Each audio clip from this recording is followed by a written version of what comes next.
ഒരു രക്ഷയില്ല, ഒന്നും പറയാനില്ല. കണ്ടില്ലേ, എത്ര വില കൂടിയ വാഹനമായാലും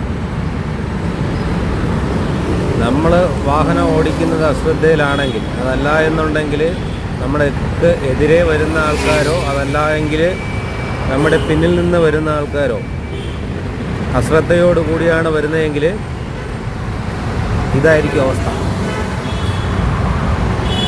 ബാക്ക് ടയറും അതിൻ്റെ അലോയി എല്ലാം പൊളിഞ്ഞു പോയി.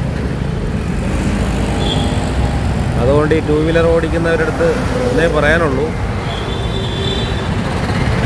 വാഹനം ഓടിക്കുമ്പോൾ കൃത്യമായിട്ട് ഹെൽമെറ്റ് ധരിക്കുക, സീറ്റ് ബെൽറ്റ് ഇടുക.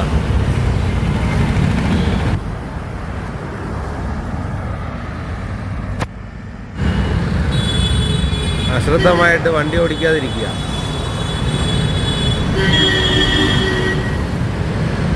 എന്തായാലും ഇദ്ദേഹത്തിൻ്റെ അവസ്ഥ എന്താണെന്നൊന്നും അറിയില്ല.